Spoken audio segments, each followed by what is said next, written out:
L'Aiguille creuse, une aventure d'Arsène Lupin écrite par Maurice Leblanc.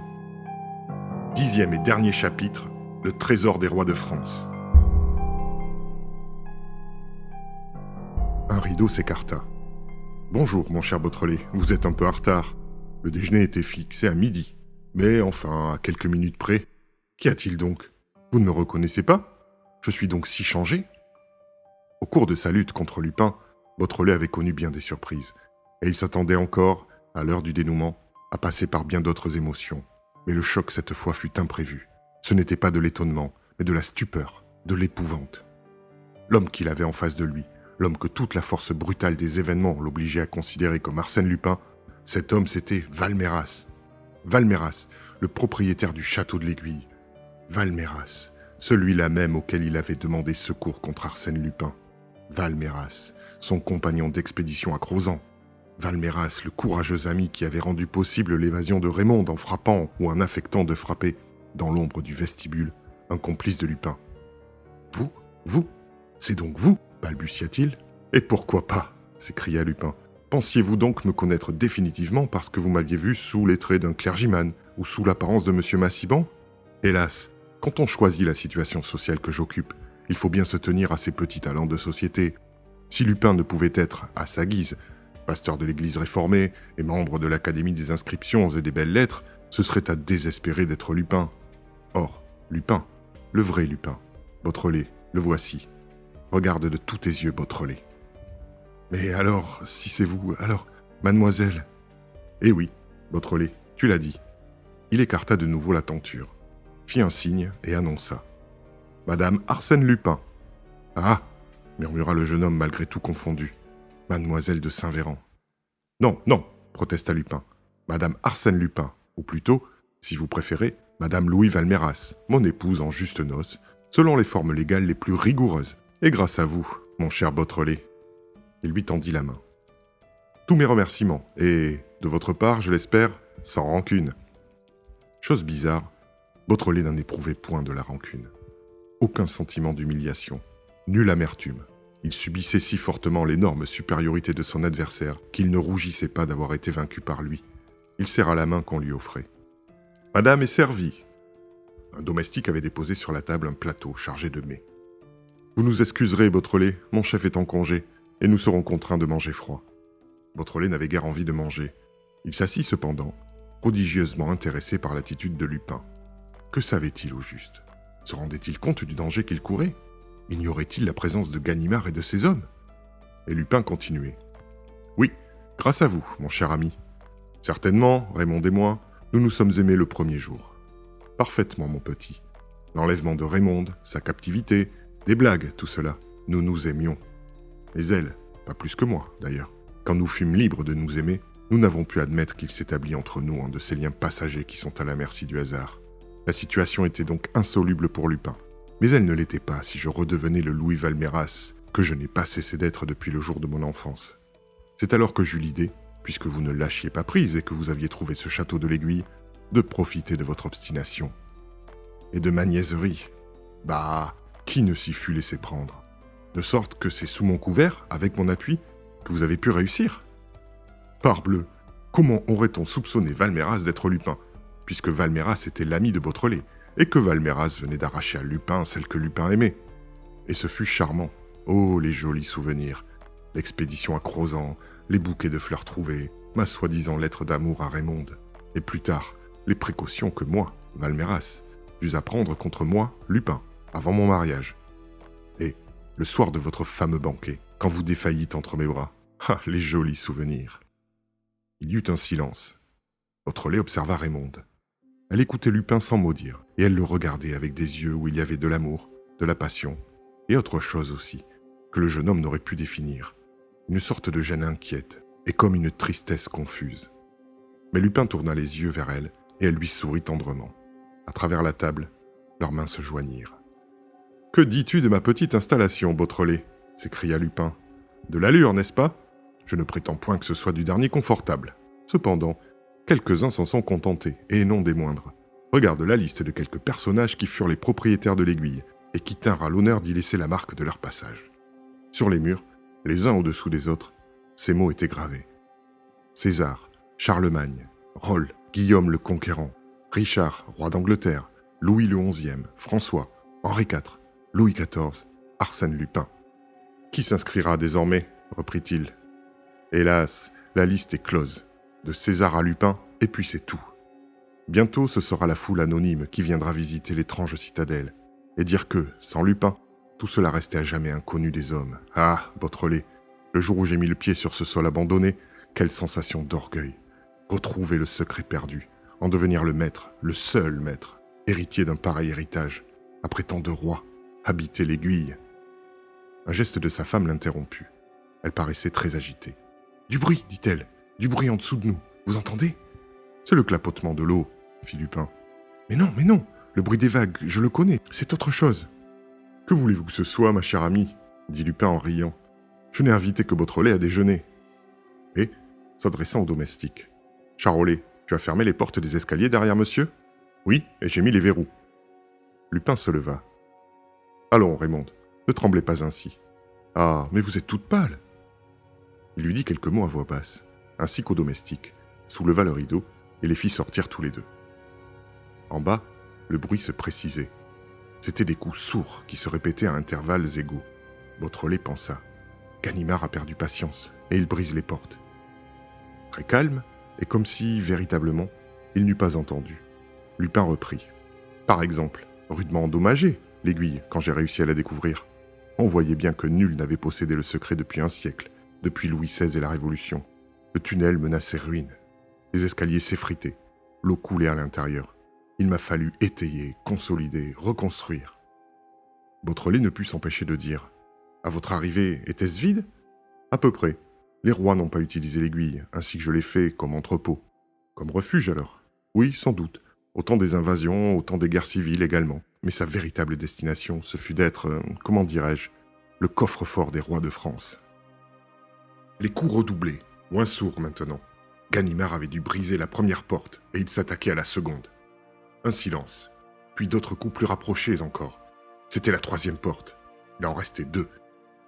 Par une des fenêtres, Beautrelet aperçut les barques qui cinglaient autour de l'aiguille, et, non loin, flottant comme un gros poisson noir, le torpilleur. « Quel vacarme !»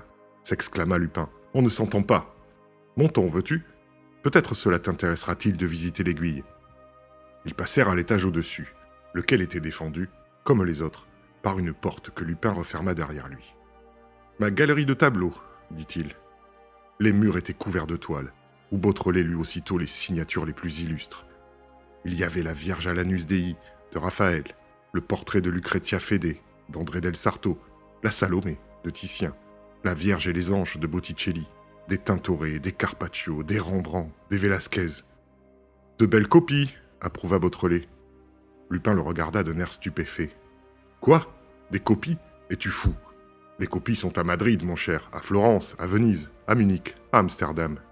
Alors ça, les toiles originales, collectionnées avec patience dans tous les musées d'Europe, où je les ai remplacées honnêtement par d'excellentes copies. Mais un jour ou l'autre, la fraude sera découverte. Eh bien, on trouvera ma signature sur chacune des toiles, par derrière, et l'on saura que c'est moi qui ai doté mon pays de chefs-d'œuvre originaux. Après tout, je n'ai fait que ce qu'a fait Napoléon en Italie. Ah, tiens, Beautrelet, voici les 4 Rubens de Monsieur de Gesvres. Les coups ne discontinuaient pas au creux de l'aiguille. Ce n'est plus tenable, dit Lupin. Montons encore. Un nouvel escalier, une nouvelle porte. La salle des tapisseries, annonça Lupin. Elle n'était pas suspendue, mais roulée, ficelée, étiquetée et mêlée, d'ailleurs, à des paquets d'étoffes anciennes, que Lupin déplia. Brocart merveilleux, velours admirables, soie souple au ton fané, chasuble, tissu d'or et d'argent. Ils montèrent encore et Beautrelet vit la salle des horloges et des pendules, la salle des livres, oh, les magnifiques reliures, et les volumes précieux introuvables, uniques exemplaires dérobés aux grandes bibliothèques. La salle des dentelles, la salle des bibelots. Et, chaque fois, le cercle de la salle diminuait. Et chaque fois, maintenant, le bruit des coups s'éloignait. Ganimard perdait du terrain. La dernière, dit Lupin, la salle du trésor. Celle-ci était toute différente. Ronde aussi, mais très haute, de forme conique. Elle occupait le sommet de l'édifice, et sa base devait se trouver à 15 ou 20 mètres de la pointe extrême de l'aiguille. Du côté de la falaise, point de lucarne, mais du côté de la mer, Comme nul regard indiscret n'était à craindre, 2 baies vitrées s'ouvraient, par où la lumière entrait abondamment. Le sol était couvert d'un plancher de bois rare, à dessins concentriques. Contre les murs, des vitrines, quelques tableaux. Les perles de mes collections, dit Lupin. Tout ce que tu as vu jusque-là est à vendre. Des objets s'en vont, d'autres arrivent. C'est le métier. Ici, dans ce sanctuaire, tout est sacré. Rien que du choix, de l'essentiel, le meilleur du meilleur, de l'inappréciable. Regarde ces bijoux Beautrelet, amulettes chaldéennes, colliers égyptiens, bracelets celtiques, chaînes arabes. Regarde ces statuettes Beautrelet, cette Vénus grecque, cet Apollon de Corinthe. Regarde ces Tanagras Beautrelet. Tous les vrais Tanagras sont ici. Hors de cette vitrine, il n'y en a pas un seul au monde qui soit authentique. Quelle jouissance de se dire cela. Beautrelet, tu te rappelles les pilleurs d'église dans le Midi? La bande de Thomas et compagnie? Des agents à moi, soit dit en passant. Eh bien, voici la chasse d'Ambazac, la véritable Beautrelet. Tu te rappelles le scandale du Louvre? La tiare reconnue fausse, imaginée, fabriquée par un artiste moderne. Voici la tiare de Saïta Farnèse, la véritable Beautrelet. Regarde, regarde bien Beautrelet. Voici la merveille des merveilles, l'œuvre suprême, la pensée d'un dieu. Voici la Joconde de Vinci, la véritable. À genoux Beautrelet, toute la femme est devant toi. Un long silence entre eux. En bas, les coups se rapprochaient. 2 ou 3 portes, pas davantage les séparer de Ganimard. Au large, on apercevait le dos noir du torpilleur et les barques qui croisaient. Le jeune homme demanda « Et le trésor ?»« Ah, petit, c'est cela surtout qui t'intéresse. Tous ces chefs-d'œuvre de l'art humain, n'est-ce pas? Ça ne vaut pas pour ta curiosité la contemplation du trésor. Et toute la foule sera comme toi. Allons, sois satisfait. » Il frappa violemment du pied, fit ainsi basculer un des disques qui composaient le parquet, et le soulevant comme le couvercle d'une boîte, il découvrit une sorte de cuve, toute ronde, creusée à même le roc. Elle était vide. Un peu plus loin, il exécuta la même manœuvre. Une autre cuve apparut, vide également. 3 fois encore, il recommença. Les 3 autres cuves étaient vides. « Ah !» ricana Lupin. « Quelle déception ! Sous Louis XVI, sous Henri IV, sous Richelieu, les 5 cuves devaient être pleines. Mais pense donc à Louis XIV, à la folie de Versailles, aux guerres, aux grands désastres du règne. Et pense à Louis XV, le roi prodigue, à la Pompadour, à la Dubarry. Ce qu'on a dû puiser ici, avec quels ongles crochus on a dû gratter la pierre. Tu vois, plus rien. » Il s'arrêta. « Si, Beautrelet, quelque chose encore. La 6e cachette. Intangible, celle-là. Nul d'entre eux n'osa jamais y toucher. C'était la ressource suprême. Disons le mot, la poire pour la soif.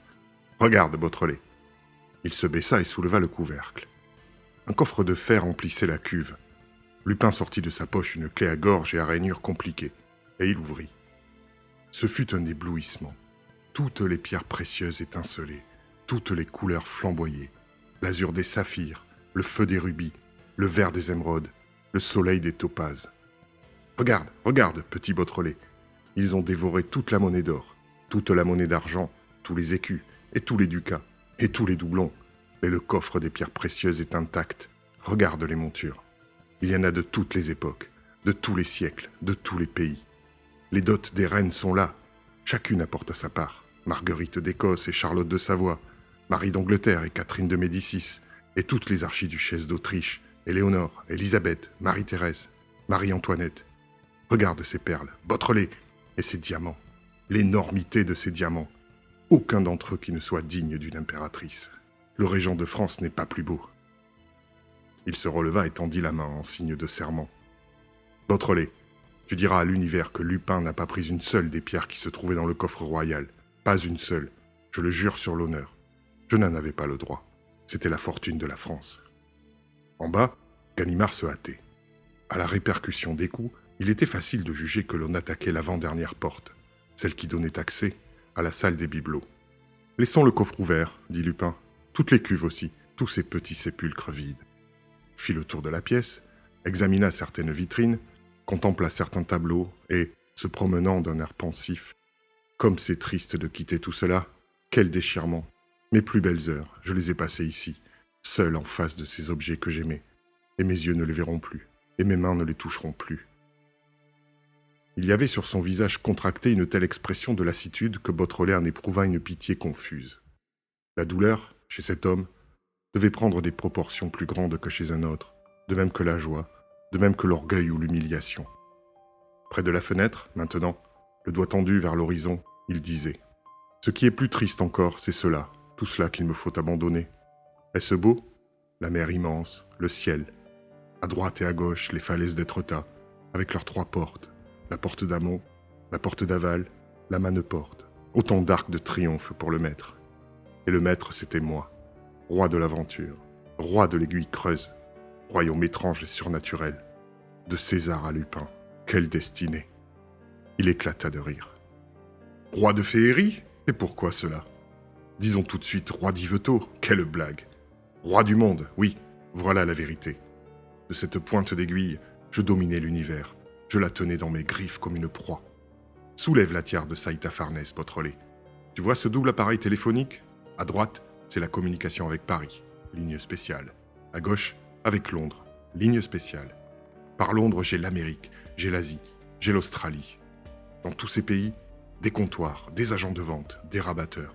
C'est le trafic international, c'est le grand marché de l'art et de l'antiquité, la foire du monde. Ah, Beautrelet, il y a des moments où ma puissance me tourne la tête. Je suis ivre de force et d'autorité. La porte en dessous céda.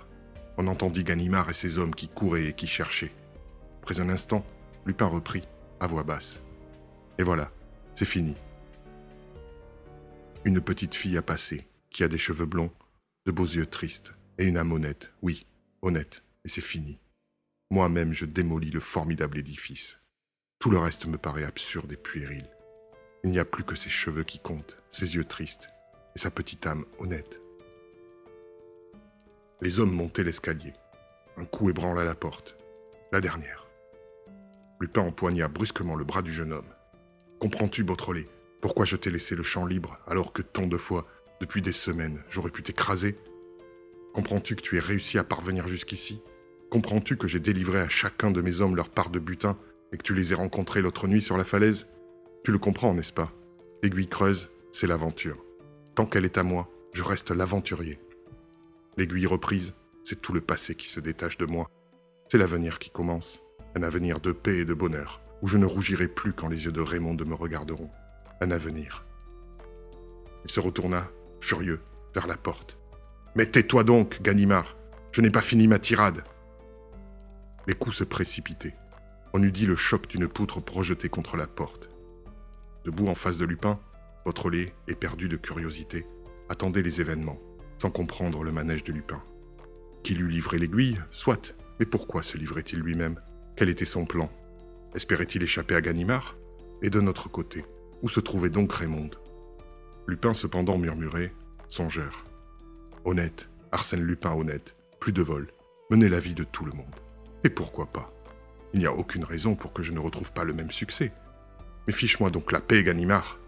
Tu ignores donc, triple idiot, que je suis en train de prononcer des paroles historiques et que Beautrelet les recueille pour nos petits-fils. » Il se mit à rire. « Je perds mon temps. Jamais Ganimard ne saisira l'utilité de ces paroles historiques. » Il prit un morceau de craie rouge, approcha du mur un escabeau, et il inscrivit en grosses lettres. « Arsène Lupin lègue à la France tous les trésors de l'aiguille creuse, à la seule condition que ces trésors soient installés au musée du Louvre, dans des salles qui porteront le nom de Salle Arsène Lupin. Maintenant, dit-il, ma conscience est en paix. La France et moi, nous sommes quittes. » Les assaillants frappaient à tour de bras. Un des panneaux fut éventré. Une main passa, cherchant la serrure. « Tonnerre !» dit Lupin. « Ganimard est capable d'arriver au but, pour une fois. » Il sauta sur la serrure et enleva la clé. « Crac, mon vieux. Cette porte-là est solide, j'ai tout mon temps. Beautrelet, je te dis adieu, et merci, car vraiment, tu aurais pu me compliquer l'attaque. Mais tu es indélicat, toi. » Il s'était dirigé vers un grand triptyque de Van den Weyden, qui représentait les rois mages. Il replia le volet de droite et découvrit ainsi une petite porte dont il saisit la poignée. « Bonne chasse, Ganimard, et bien des choses chez toi. » Un coup de feu retentit. Il bondit en arrière. « Ah, canaille, en plein cœur. T'as donc pris des leçons ? Fichu, le roi mage. En plein cœur, fracassé comme une pipe à la foire. »« Rends-toi, Lupin !» hurla Ganimard dont le revolver surgissait hors du panneau brisé et dont on apercevait les yeux brillants. « Rends-toi, Lupin !»« Et la garde, est-ce qu'elle se rend ? Si tu bouges, je te brûle. Allons donc, tu ne peux pas m'avoir d'ici. » De fait, Lupin s'était éloigné. Et si Ganimard, par la brèche pratiquée dans la porte, pouvait tirer droit devant lui, il ne pouvait tirer ni surtout viser du côté où se trouvait Lupin. La situation de celui-ci n'en était pas moins terrible, puisque l'issue sur laquelle il comptait, la petite porte du triptyque, s'ouvrait en face de Ganimard. Essayer de s'enfuir, c'était s'exposer au feu du policier, et il restait 5 balles dans le revolver. « Fichtre !» dit-il en riant. « Mes actions sont en baisse. C'est bien fait, mon vieux Lupin. T'as voulu avoir une dernière sensation et t'as trop tiré sur la corde. Fallait pas t'en bavarder. » Il s'aplatit contre le mur. Sous l'effort des hommes, un pan du panneau encore avait cédé, et Ganimard était plus à l'aise. 3 mètres, pas davantage, séparaient les 2 adversaires, mais une vitrine en bois doré protégeait Lupin. « À moi, donc, Beautrelet !» s'écria le vieux policier, qui grinçait de rage. « Tire donc dessus, au lieu de reluquer comme ça !» Isidore, en effet, n'avait pas remué. Spectateur passionné, mais indécis jusque-là, de toutes ses forces. Il eût voulu se mêler à la lutte et abattre la proie qu'il tenait à sa merci. Un sentiment obscur l'en empêchait. L'appel de Ganimard le secoua. Sa main se crispa à la crosse de son revolver. « Si je prends parti, pensa-t-il, Lupin est perdu. Et j'en ai le droit, c'est mon devoir. » Leurs yeux se rencontrèrent. Ceux de Lupin étaient calmes, attentifs, presque curieux, comme si, dans l'effroyable danger qui le menaçait, il ne se fût intéressé qu'au problème moral qu'étreignait le jeune homme. Isidore se déciderait-il à donner le coup de grâce à l'ennemi vaincu ? La porte craqua du haut en bas. « À moi, Beautrelet, nous le tenons !» vociféra Ganimard. Isidore leva son revolver. Ce qui se passa fut si rapide qu'il n'en eut pour ainsi dire conscience que par la suite.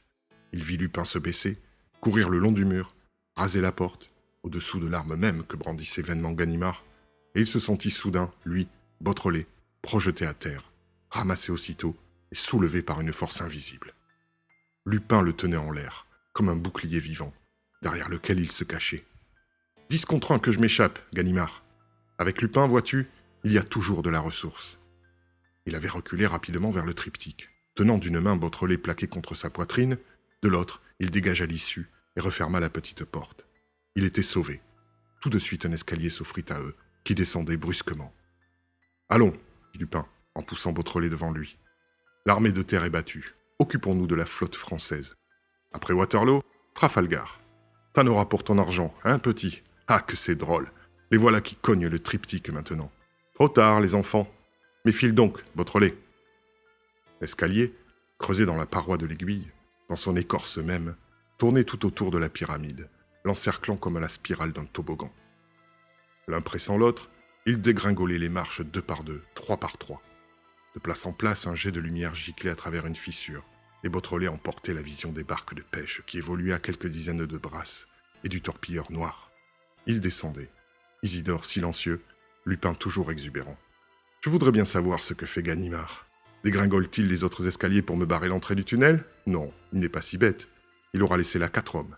Et 4 hommes suffisent. » Il s'arrêta. « Écoute, ils crient là-haut, c'est ça. Ils auront ouvert la fenêtre et ils appellent leur flotte. Regarde, on se démène sur les barques, on échange des signaux. Le torpilleur bouge. Brave torpilleur. Je te reconnais, tu viens du Havre. Canonnier, à vos postes. Pigre, voilà le commandant. Bonjour, du Guétrouin. » Il passa son bras par une fenêtre et agita son mouchoir. Puis il se remit en marche. « La force ennemie fait force de rame, dit-il. L'abordage est imminent. Dieu que je m'amuse. » Ils perçurent des bruits de voix au-dessous d'eux.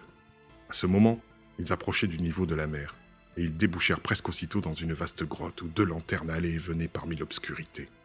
Une ombre surgit, et une femme se jeta au cou de Lupin. « Vite, vite, j'étais inquiète. Qu'est-ce que vous faisiez? Mais vous n'êtes pas seul ?» Lupin la rassura. « C'est notre ami Beautrelet. Figure-toi que notre ami Beautrelet a eu la délicatesse... Mais je te raconterai cela. Nous n'avons pas le temps. Charolais, tu es là? Ah, bien. Le bateau? » Charolais répondit. « Le bateau est prêt. »« Allume, » fit Lupin.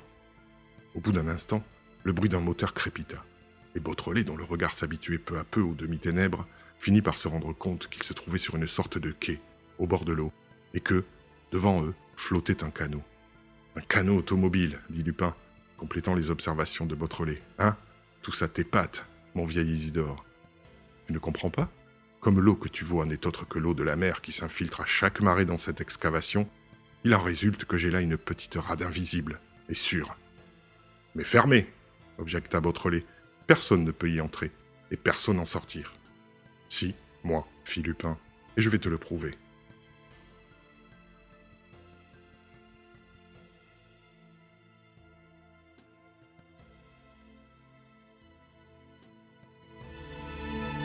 Il commença par conduire auprès de nous, puis revint chercher notre homme.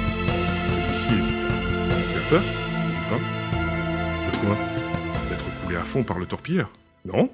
Alors tu te demandes si ton devoir n'est pas de rester côté Ganimard, justice, société, morale, au lieu d'aller côté Lupin, honte, infamie, déshonneur? Précisément. Par malheur, mon petit, tu n'as pas le choix.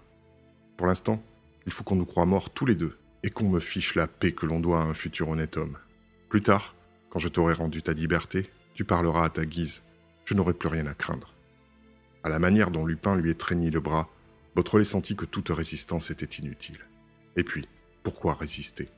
N'avait-il pas le droit de s'abandonner à la sympathie irrésistible que, malgré tout, cet homme lui inspirait? Ce sentiment fut si net en lui qu'il eut envie de dire à Lupin « Écoutez, vous courez un autre danger plus grave. Cholmès est sur vos traces. »« Allons, viens !» lui dit Lupin, avant qu'il se fût résolu à parler. Il obéit, et se laissa mener jusqu'au bateau, dont la forme lui parut singulière et l'aspect tout à fait imprévu. Une fois sur le pont, ils descendirent les degrés d'un petit escalier abrupt, d'une échelle plutôt, qui était accrochée à une trappe, laquelle trappe se referma sur eux. Au bas de l'échelle, il y avait, vivement éclairé par une lampe, un réduit de dimension très exiguë où se trouvait déjà Raymonde, et où ils eurent exactement la place de s'asseoir tous les trois. Lupin décrocha un cornet acoustique et ordonna « En route, Charolais !» Isidore eut l'impression désagréable que l'on éprouve à descendre dans un ascenseur. L'impression du sol, de la terre qui se dérobe sous vous, l'impression du vide. Cette fois, c'était l'eau qui se dérobait, et du vide s'entr'ouvrait, lentement. « Hein? Nous coulons ?» ricana Lupin. « Rassure-toi, le temps de passer de la grotte supérieure où nous sommes à une petite grotte située tout en bas, à demi ouverte à la mer, et où l'on peut entrer à marée basse.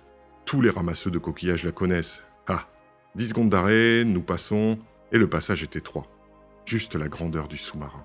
« Mais, interrogea Beautrelet, comment se fait-il que les pêcheurs qui entrent dans la grotte d'en bas ne sachent pas qu'elle est percée en haut et communiquent avec une autre grotte, d'où part un escalier qui traverse l'aiguille? La vérité est à la disposition du premier venu. » Erreur, Beautrelet. La voûte de la petite grotte publique est fermée, à marée basse, par un plafond mobile, couleur de roche, que la mer en montant déplace et élève avec elle, et que la mer en redescendant rapplique hermétiquement sur la petite grotte. C'est pourquoi, à marée basse, je puis passer. Hein? C'est ingénieux, une idée à Bibi, ça. Il est vrai que ni César, ni Louis XIV, bref, qu'aucun de mes aïeux ne pouvait l'avoir, puisqu'ils ne jouissaient pas du sous-marin. Ils se contentaient de l'escalier qui descendait alors jusqu'à la petite grotte du bas. Moi, j'ai supprimé les dernières marches et imaginé ce plafond mobile. Un cadeau que je fais à la France. Raymonde, ma chérie, éteignez la lampe qui est à côté de vous. Nous n'en avons plus besoin, au contraire. En effet, une clarté pâle, qui semblait la couleur même de l'eau, les avait accueillis au sortir de la grotte et pénétrait dans la cabine par les 2 hublots dont elle était munie, et par une grosse calotte de verre qui dépassait le plancher du pont et permettait d'inspecter les couches supérieures de la mer. Et tout de suite, une ombre glissa au-dessus d'eux. L'attaque va se produire. La flotte ennemie cerne l'aiguille. Mais si creuse que soit l'aiguille, je me demande comment ils vont y pénétrer. Il prit le cornet acoustique. « Ne quittons pas les fonds, Charolais. Où allons-nous? Mais je te l'ai dit, à Port-Lupin, et à toute vitesse, hein? Il faut qu'il y ait de l'eau pour aborder. Nous avons une dame avec nous. » Il rasait la plaine de rocs. Les algues, soulevées, se dressaient comme une lourde végétation noire, et les courants profonds les faisaient onduler gracieusement, se détendre et s'allonger comme des chevelures qui flottent. Une ombre encore, plus longue. « C'est le torpilleur, » dit Lupin. « Le canon va donner de la voix. Que va faire Duguay-Trouin? Bombarder l'aiguille ?» Ce que nous perdons, Beautrelet, en n'assistant pas à la rencontre de Duguay-Trouin et de Ganimard, la réunion des forces terrestres et des forces navales. « Hé, Charolais, nous dormons !» On filait vite, cependant. Les champs de sable avaient succédé aux rochers, puis ils virent presque aussitôt d'autres rochers, qui marquaient la pointe droite d'Étretat, la porte d'Amont. Des poissons s'enfuyaient à leur approche. L'un d'eux, plus hardi, s'accrocha au hublot, et il les regardait de ses gros yeux immobiles et fixes. « À la bonne heure, nous marchons !» s'écria Lupin. « Que dis-tu de ma coquille de noix, Beautrelet? Pas mauvaise, n'est-ce pas?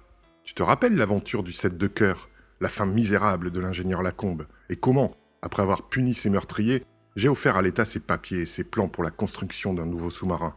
Encore un cadeau à la France. Eh bien, parmi ces plans, j'avais gardé ceux d'un canot automobile submersible. Et voilà comment tu as l'honneur de naviguer en ma compagnie. » Il appela Charolais. « Fais-nous monter, plus de danger. » Ils bondirent jusqu'à la surface et la cloche de verre émergea. Ils se trouvaient à 1 mille des côtes, hors de vue par conséquent, et Beautrelet put alors se rendre un compte plus juste de la rapidité vertigineuse avec laquelle ils avançaient. Fécamp d'abord passa devant eux, puis toutes les plages normandes, Saint-Pierre, les Petites Dalles, Veulettes, Saint-Valery, Veules, Quiberville. Lupin plaisantait toujours, et Isidore ne se lassait pas de le regarder et de l'entendre, émerveillé par la verve de cet homme, sa gaieté, sa gaminerie, son insouciance ironique, sa joie de vivre. Il observait aussi Raymonde. La jeune femme demeurait silencieuse, serrée contre celui qu'elle aimait. Elle avait pris ses mains entre les siennes et souvent levé les yeux sur lui, et plusieurs fois Beautrelet remarqua que ses mains se crispaient un peu et que la tristesse de ses yeux s'accentuait. Et, chaque fois, c'était comme une réponse muette et douloureuse aux boutades de Lupin. On eût dit que cette légèreté de parole, cette vision sarcastique de la vie, lui causait une souffrance. « Tais-toi, murmura-t-elle. C'est défier le destin que de rire. Tant de malheurs peuvent encore nous atteindre. » En face de Dieppe, on dut plonger pour n'être pas aperçu des embarcations de pêche. Et 20 minutes plus tard, ils obliquèrent vers la côte, et le bateau entra dans un petit port sous-marin formé par une coupure irrégulière entre les rochers, se rangea le long d'un môle et remonta doucement à la surface. « Port Lupin !» annonça Lupin. L'endroit, situé à 5 lieues de Dieppe, à 3 lieues du Tréport, protégé à droite et à gauche par 2 éboulements de falaises, était absolument désert. Un sable fin tapissait les pentes de la menue plage. « À terre, Beautrelet. Raymonde, donnez-moi la main.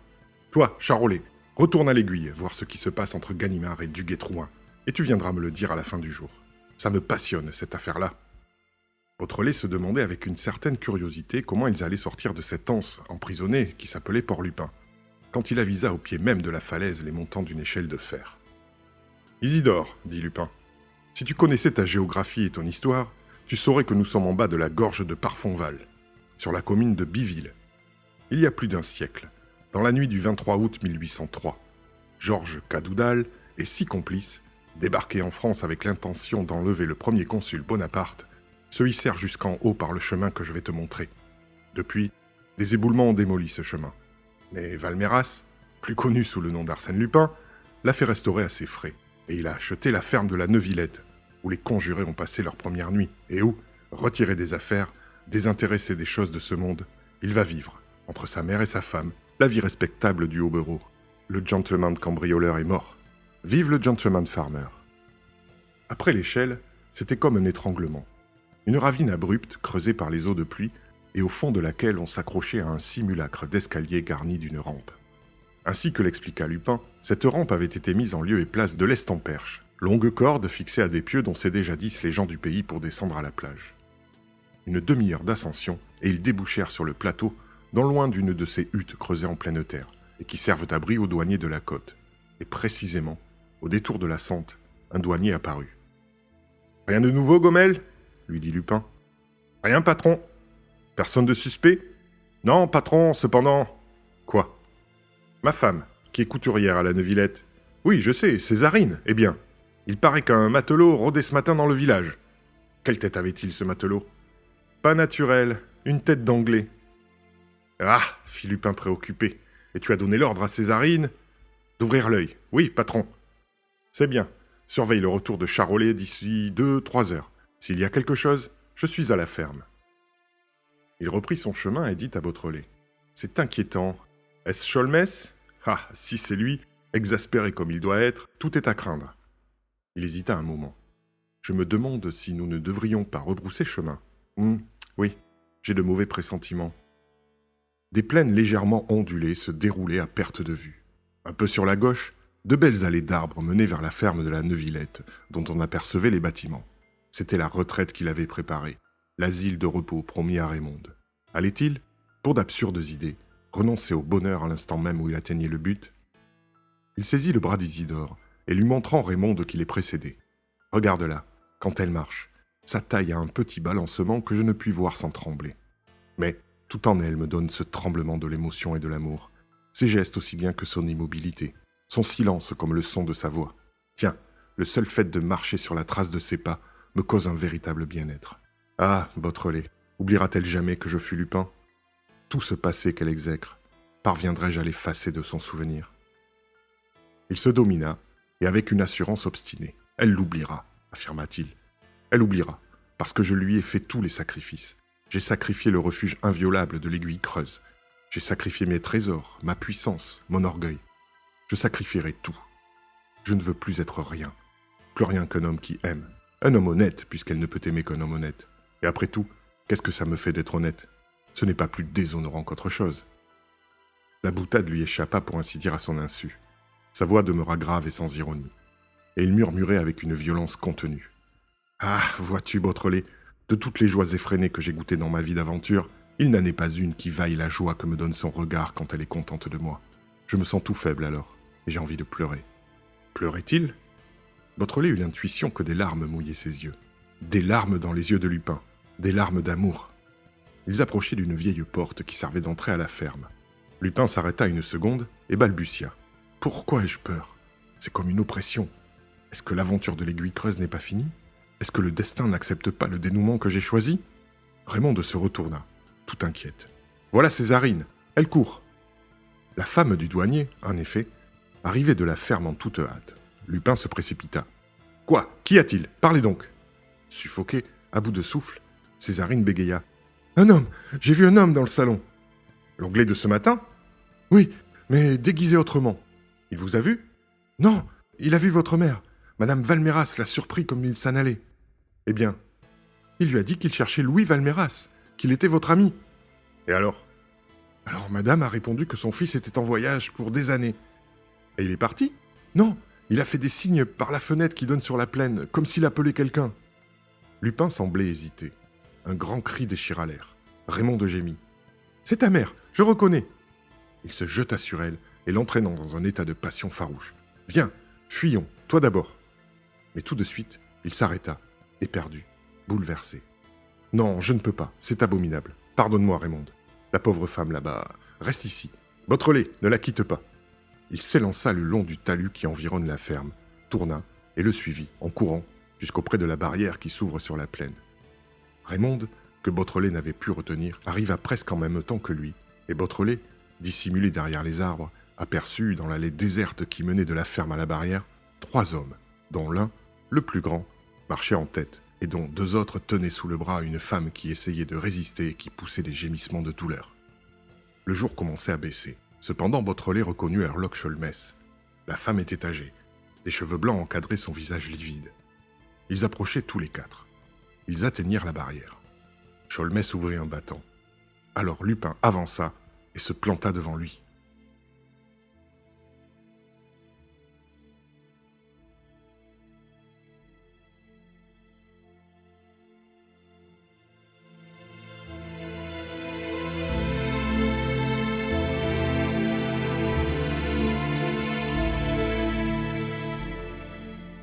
Le choc parut plus effroyable qu'il fut silencieux, presque solennel. Longtemps, les 2 ennemis se mesurèrent du regard. Une haine égale convulsait leurs visages. Ils ne bougeaient pas. Lupin prononça avec un calme terrifiant. « Ordonne à tes hommes de laisser cette femme. » Non. On eût pu croire que l'un et l'autre redoutaient d'engager la lutte suprême, et que l'un et l'autre ramassaient toutes leurs forces. Et plus de paroles inutiles cette fois, plus de provocations railleuses. Le silence. Un silence de mort. Folle d'angoisse, Raymonde attendait l'issue du duel. Beautrelet lui avait saisi le bras et la maintenait immobile. Au bout d'un instant, Lupin répéta. « Ordonne à tes hommes de laisser cette femme. »« Non. » Lupin prononça. « Écoute, Sholmès. » Mais il s'interrompit, comprenant la stupidité des mots. En face de ce colosse d'orgueil et de volonté qui s'appelait Sholmès, que signifiaient les menaces? Décidé à tout, brusquement il porta la main à la poche de son veston. L'Anglais le prévint et, bondissant vers sa prisonnière, lui colla le canon de son revolver à 2 pouces de la tempe. « Pas un geste, Lupin, ou je tire !» En même temps, ses 2 acolytes sortirent leurs armes et les braquèrent sur Lupin. Celui-ci se raidit, dompta la rage qui le soulevait et, froidement, les 2 mains dans ses poches, la poitrine offerte à l'ennemi, il recommença. « Sholmès, pour la 3e fois, laisse cette femme tranquille !» L'Anglais ricana. « On n'a pas le droit d'y toucher, peut-être. Allons, allons, assez de blagues. Tu ne t'appelles pas plus Valmeras que tu ne t'appelles Lupin. C'est un nom que tu as volé, comme tu avais volé le nom de Charmeras. Et celle que tu fais passer pour ta mère, c'est Victoire, ta vieille complice, celle qui t'a élevé. Sholmès eut un tort. Emporté par son désir de vengeance, il regarda Raymonde, que ces révélations frappaient d'horreur. Lupin profita de l'imprudence. D'un mouvement rapide, il fit feu. « Damnation !» hurla Sholmès, dont le bras, transpercé, retomba le long de son corps, et apostrophant ses hommes. « Tirez donc, vous autres, tirez donc !» Mais Lupin avait sauté sur eux, et il ne s'était pas écoulé 2 secondes que celui de droite roulait à terre, la poitrine démolie, tandis que l'autre, la mâchoire fracassée, s'écroulait contre la barrière. « Débrouille-toi, Victoire, attache-les, et maintenant, à nous deux, l'anglais !» Il se baissa en jurant. « Ah, canaille !» Sholmès avait ramassé son arme de la main gauche et le visait. Une détonation, un cri de détresse. Raymonde s'était précipitée entre les 2 hommes, face à l'anglais. Elle chancela, porta la main à sa gorge, se redressa, tournoya et s'abattit aux pieds de Lupin. « Raymonde ! Raymonde !» Il se jeta sur elle et la pressa contre lui. « Morte !» fit-il. Il y eut un moment de stupeur. Sholmès semblait confondu de son acte. Victoire balbutiait. « Mon petit, mon petit !» Beautrelet s'avança vers la jeune femme et se pencha pour l'examiner. Lupin répétait « Morte, morte », d'un ton réfléchi, comme s'il ne comprenait pas encore. Mais sa figure se creusa, transformée soudain, ravagée de douleur. Et il fut alors secoué d'une sorte de folie, fit des gestes irraisonnés, se tordit les poings, trépigna comme un enfant qui souffre trop. « Misérable !» cria-t-il tout à coup dans un accès de haine. Et d'un choc formidable, renversant Sholmès, il le saisit à la gorge et lui enfonça ses doigts crispés dans la chair. L'anglais râla, sans même se défendre. « Mon petit, supplia Victoire. Beautrelet accourut, mais Lupin déjà avait lâché prise et, près de son ennemi étendu à terre, il sanglotait. Spectacle pitoyable. Beautrelet ne devait jamais en oublier l'horreur tragique, lui qui savait tout l'amour de Lupin pour Raymonde, et tout ce que le grand aventurier avait immolé de lui-même pour animer d'un sourire le visage de sa bien-aimée. La nuit commençait à recouvrir d'un linceul d'ombre le champ de bataille. Les 3 Anglais ficelés et bâillonnés gisaient dans l'herbe haute. Des chansons bercèrent le vaste silence de la plaine. C'étaient les gens de la Neuvillette qui revenaient du travail. Lupin se dressa. Il écouta les voix monotones. Puis il considéra la ferme heureuse où il avait espéré vivre paisiblement auprès de Raymonde. Puis il la regarda, elle, la pauvre amoureuse, que l'amour avait tuée, et qui dormait, toute blanche, de l'éternel sommeil. Les paysans approchaient cependant, alors Lupin se pencha, saisit la morte dans ses bras puissants, la souleva d'un coup, et, ployée en 2, l'étendit sur son dos. « Allons-nous-en, Victoire !»« Allons-nous-en, mon petit. »« Adieu, Beautrelet !» dit-il. Et, chargé du précieux et horrible fardeau, suivi de sa vieille servante, silencieux, farouche, il partit du côté de la mer et s'enfonça dans l'ombre profonde.